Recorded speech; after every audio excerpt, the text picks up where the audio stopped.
Hello friends, welcome to my YouTube channel. आज की इस वीडियो में हम डिस्कस करने वाले हैं एसएससी एग्ज़ाम्स के बारे में।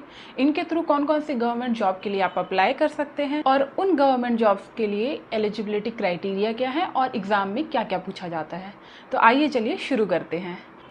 एसएससी ये गवर्नमेंट ऑफ इंडिया का वो डिपार्टमेंट है जो डिफरेंट मिनिस्ट्रीज़ और गवर्नमेंट ऑफिसेज के लिए ग्रुप बी, सी, डी के लिए स्टाफ का सिलेक्शन करता है। सबसे पहले जान लेते हैं कि एसएससी कौन कौन से एग्ज़ाम कंडक्ट कराता है। तो ये है वो लिस्ट जो एग्ज़ाम एसएससी कंडक्ट कराता है। इसमें है SSC CGL, SSC CPO, CHSL, MTS, JE, stenographer. Now depending upon कि आपने कितनी पढ़ाई की है आप इन एग्ज़ाम में अप्लाई कर सकते हैं। फॉर एग्जांपल अगर आप सिर्फ 10th पास हैं तो आप जीडी और एमटीएस का एग्ज़ाम का फॉर्म भर सकते हैं। अगर आप 12th पास हैं तो आप सीएचएसएल या स्टेनोग्राफर का फॉर्म भर सकते हैं। और अगर आपने ग्रेजुएशन की है तो आप सीजीएल, सीपीओ और जेई का फॉर्म भी भर सकते हैं। अगेन जेई का फॉर्म मतलब जूनियर इंजीनियर का फॉर्म भरने के लिए आपके पास इंजीनियरिंग का डिप्लोमा या डिग्री होनी चाहिए। तो आप देखते हैं कि वो कौन कौन सी पोस्ट है जो इन एग्ज़ाम के थ्रू भरी जाती है। तो सबसे पहले हम शुरुआत करते हैं सीजीएल एग्ज़ाम की। एसएससी सीजीएल का की फुल फॉर्म है कंबाइंड ग्रेजुएट लेवल टेस्ट। तो जैसा कि नाम से ही पता चल रहा है ये वो एग्ज़ाम है जो ग्रेजुएट लेवल के स्टूडेंट्स भर सकते हैं, मतलब जिन्होंने ग्रेजुएशन कंप्लीट कर ली हो। और इस एग्ज़ाम के थ्रू आपको गवर्नमेंट डिपार्टमेंट में ग्रुप बी और ग्रुप सी की पोस्ट मिलती है। ग्रुप बी की पोस्ट जैसे कि आप डिफरेंट जो भी इनकम टैक्स डिपार्टमेंट है, एक्साइज डिपार्टमेंट है, उनमें इंस्पेक्टर लग सकते हैं, या फिर आप सेंट्रल सेक्रेटेरिएट और मिनिस्ट्री ऑफ एक्सटर्नल अफेयर्स और इसी तरह बाकी मिनिस्ट्रीज़ में असिस्टेंट सेक्शन ऑफिसर लग सकते हैं। अगर हम बात करें सीपीओ एग्ज़ाम की तो इसकी फुल फॉर्म होती है सेंट्रल पुलिस ऑर्गेनाइजेशन। इसके थ्रू आप सब इंस्पेक्टर लग सकते हैं दिल्ली पुलिस में, सेंट्रल आर्म्ड फोर्सेस, सीएपीएफ और सीआईएसएफ में। और तीसरा ग्रेजुएट लेवल एग्ज़ाम है जूनियर इंजीनियर का। अगर आपने सिविल, मैकेनिकल, इलेक्ट्रिकल इनमें से किसी ब्रांच से डिप्लोमा या फिर इंजीनियरिंग की है तो आप गवर्नमेंट डिपार्टमेंट में एज अ जूनियर इंजीनियर लग सकते हैं इस एग्ज़ाम को क्लियर करके। अब बात कर लेते हैं 12th पास एग्ज़ाम की। तो पहला 12th पास एग्ज़ाम है सीएचएसएल। इसके थ्रू बहुत सारी ग्रुप सी पोस्ट के लिए भर्ती की जाती है, जो आपकी स्क्रीन पे आप अभी देख सकते हैं। दूसरा एग्ज़ाम जो आप भर सकते हैं अगर आप 12th पास है तो वो है स्टेनोग्राफर का, लेकिन इसके लिए आपको स्टेनोग्राफी आनी चाहिए। तो अगर आपको स्टेनोग्राफी आती है तो आप गवर्नमेंट डिपार्टमेंट में स्टेनोग्राफर बनने के लिए ये वाला एग्ज़ाम का फॉर्म भर सकते हैं। अब बात कर लेते हैं 10th पास एसएससी एग्ज़ाम की। तो सबसे पहला एग्ज़ाम है MTS, multitasking staff. MTS exam के थ्रू आप डिफरेंट गवर्नमेंट डिपार्टमेंट में एज अ जूनियर स्टाफ लग सकते हैं। जो दूसरा एसएससी एग्ज़ाम है जो 10th पास स्टूडेंट भर सकते हैं वो है एसएससी जीडी का एग्ज़ाम। जीडी मतलब general duty.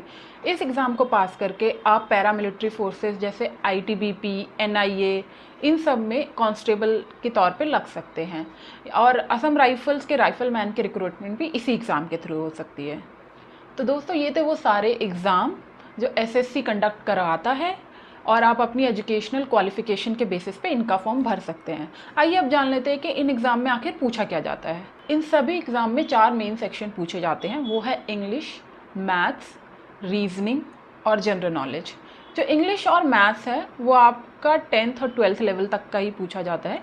Graduate level exam में थोड़ा सा आपकी इंग्लिश थोड़ी ज़्यादा अच्छे लेवल की पूछी जा सकती है। जो रीजनिंग है वो आपकी इंटेलिजेंस चेक करने के लिए उसमें बहुत ही छोटे छोटे पजल्स और कुछ मैथ्स से रिलेटेड ही सवाल होते हैं। जनरल नॉलेज में आपका स्टैटिक जनरल नॉलेज जिसमें आपसे हिस्ट्री, ज्योग्राफी, पॉलिटी, इकोनॉमिक और साइंस पूछी जाती है और करंट अफेयर से भी काफ़ी क्वेश्चंस पूछे जाते हैं। नाउ डिपेंडिंग अपॉन कि आप कौन सा फॉर्म भर रहे हैं इन्हीं 4 सब्जेक्ट्स का लेवल थोड़ा ऊपर ज़्यादा हो सकता है। अब कुछ और एक्स्ट्रा सेक्शन भी हैं जो कि आपकी जिस पोस्ट के लिए आप अप्लाई कर रहे हैं उस पर डिपेंड करता है, वो भी पूछे जा सकते हैं। जैसे कि अभी हाल ही में सीजीएल में कंप्यूटर सेक्शन भी ऐड कर दिया गया है। इसके अलावा कुछ एग्ज़ाम्स में फ़िज़िकल टेस्ट भी होता है जो आपको क्लियर करना ही पड़ेगा, स्पेशली अगर वो पोस्ट आपकी पैरामिलिट्री फोर्सेस या फिर डिफेंस फोर्सेस में रिक्रूटमेंट के लिए है। तो आइए अब बात कर लेते हैं एज लिमिट की। अब वो एज लिमिट पे डिपेंड करता है कि आप 10th लेवल वाला फॉर्म भर रहे हैं या फिर ग्रेजुएट लेवल पोस्ट भर रहे हैं। सो जनरली जो भी 10th पास वाले फॉर्म है उनकी एज लिमिट 18 से 23 साल की होती है। जो भी CHSL या फिर CGL से रिलेटेड पोस्ट हैं उनकी एज लिमिट 18 से 27 साल होती है। बट कुछ कुछ पोस्ट ऐसी भी हैं जिनकी एज लिमिट डिफरेंट भी हो सकती है। जैसे अगर आप CPO फॉर्म भर रहे हैं तो उसमें 25 साल की एज लिमिट रखी गई है। वहीं कुछ ग्रुप बी पोस्ट ऐसी है जिनकी एज लिमिट 30 साल है, जो कि CGL के थ्रू भरी जाती है। तो फॉर्म भरने से पहले आप उसका नोटिफिकेशन अच्छे से चेक कर लें कि उस पर्टिकुलर पोस्ट के लिए एज लिमिट कितनी चाहिए। अब अगर आप इंटरेस्टेड हैं SSC के थ्रू गवर्नमेंट जॉब लेने के लिए तो आपको क्या करना होगा। तो जो आपका सबसे पहला स्टेप होगा वो होगा SSC की साइट पे जाके आप रजिस्टर करें। इसके लिए आपको चाहिए होगी एक ईमेल ID और आपका एक फ़ोन नंबर। अब आप उसके थ्रू SSC की ऑफिशियल वेबसाइट पे जाके रजिस्टर कर सकते हैं। अब आप SSC का एक एकेडमिक कैलेंडर जो आता है उसे डाउनलोड करके रख लीजिए और देखिए कि जिस एग्ज़ाम को आप टारगेट कर रहे हैं उसका फॉर्म कब आने वाला है। और जब भी वो एग्ज़ाम का फॉर्म आने वाला हो आप उस टाइम पे, उस टाइम लिमिट के अंदर वो एग्ज़ाम के लिए अप्लाई कर सकते हैं। तो दोस्तों ये था SSC एग्ज़ाम्स का एक ब्रीफ इंट्रोडक्शन। मैं उम्मीद करती हूँ कि आपको ये वीडियो पसंद आया होगा। अगर ये वीडियो आपको पसंद आई है तो प्लीज़ इसको लाइक और शेयर करें और मेरे चैनल को सब्सक्राइब करें। Thank you.